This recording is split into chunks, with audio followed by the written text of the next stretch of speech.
Hello, good morning everyone. So welcome back to my channel. So today we are going to talk about English na naman, no?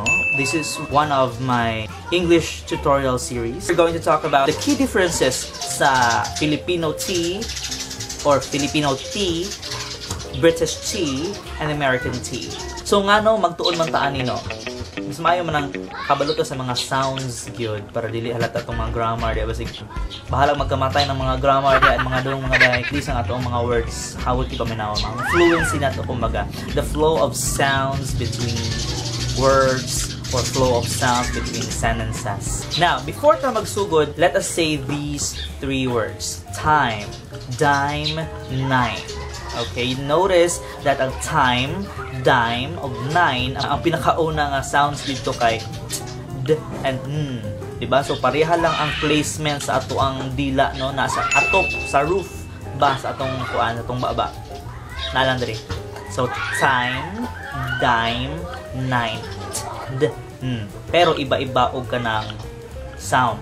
Ang ginagikanan sa sound. So, ang t, rag na ata sa dili no, hangin mo gawa sa ang d naa siya sa dito gihapon pero naa natay vibrations diri sa atong ito tawag na throat sa pagus or voice box d d, diba? Ang kalahian lang ang t walay sound diri d naa ang asa manggikan sa ilong, so mo na ang kalahian. Okay, so ipagduha-duha no, let's start with Filipino T. Okay, ang Filipino T dili kay aspirated, wala kay hangin. T, t, t, wala kaayo. Di pareha sa British na T, T, naatay ka ng hangin, bitaw aspirated. So, ang Filipino T, murag stop sound ang iyang T. Okay? So, ta, ta. Let's practice ta, ta, bata. No? Dili bata, bata. Okay? This goes out to our foreigner friends who want to speak Tagalog or Filipino in a natural, native speaker way. No? Ta. Don't say ta. Don't make it aspirated. Ta, ta, ta. Like you're hot, I'm bad. Okay? It stops there. So, ta. Ganun lang. Bata. Okay? Bata. Number 2, ang British is na ay aspiration. Na ay pinahangin niya. Ana. Mabalalan nyo kung i-place niyo yung yung kamot no, sa inyong baba. Mao na, aspirated na siyang tawagan. Mura bitaw ka nagkuhan ka sa symbols. Pero iPod pala, aspirated ang ilang sounds. Mising nasa beginning, middle, or last sound or final sound sa word. Like, Toby, butter, or rocket. Diba? Toby, butter, o na nasa sa middle. Rocket. Masking nasa last na sound, aspirated gyapon na sila. Pero napunta sila ka ng invisible T nga ginatawag. Kanang murag walay tigil sa ilang word. Like, kung butter, itong aspirated, mawala na ang T usahay. Baa. Na baa. No? Murag tagang baa. Kanang murag. Ang invisible T, baa, is like the letters don't even maa. Mo na kalahian. British, British. Okay, na sila yung nana nga variation sa letter T nila. O karon ang number 3, ang American T. Okay, review tagamay ha. Ang Filipino T, stop sound. T, ta. Ang British T, ta. Butter or baa, invisible T.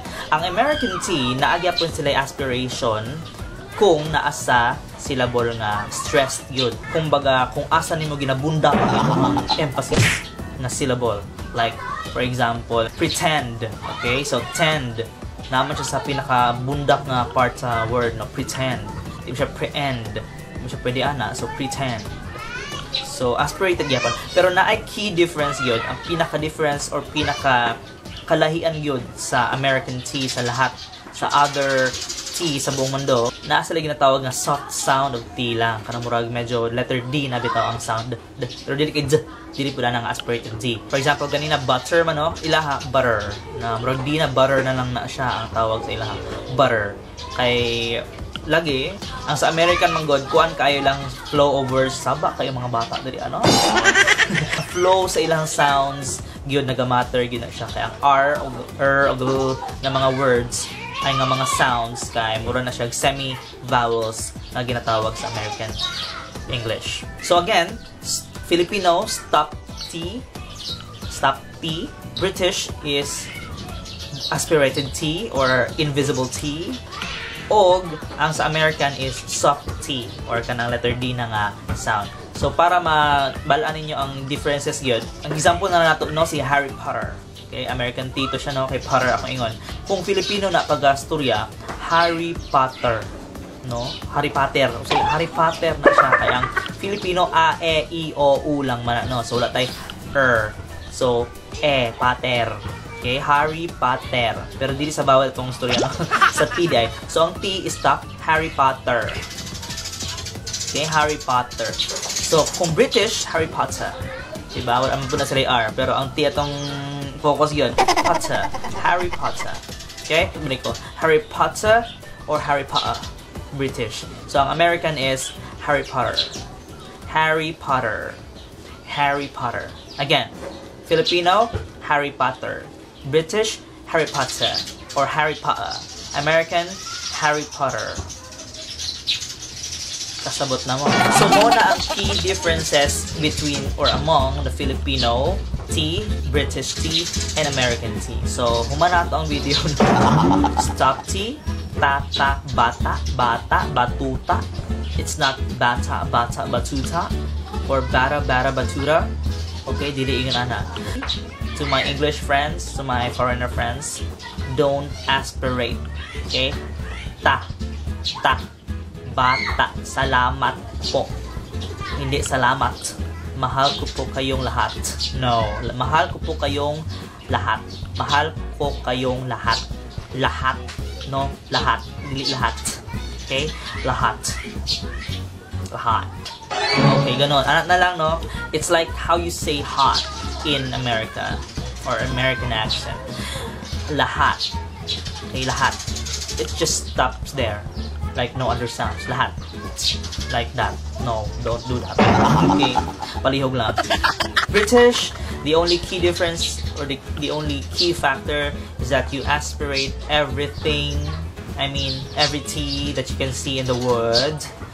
Okay, like assessment, test, results, rocket, bucket, and clear ilahang mga T or D or everything. No? Okay.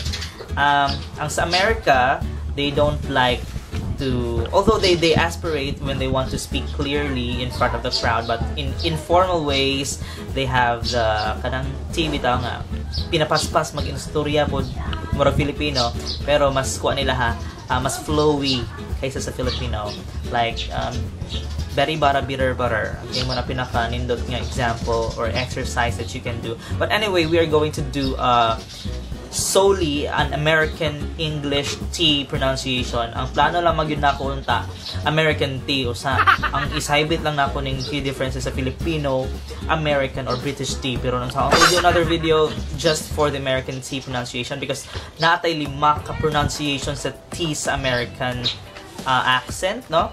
Natay regular T, natay T between vowel sounds, katong D bitaw giingin ako ganiha. Natay silence after that N, mawala ang T after ang N na sound, or ang T before sa N nga sound, mawala gyapon na siya. Hard N before sa N. O ang pinaka-last, ang stop sound. Okay, stop sound. Like, kung naa siya sa pinaka-end sa word, like lot, rat, and everything. So, thank you so much for watching. See you next time, and good vibes!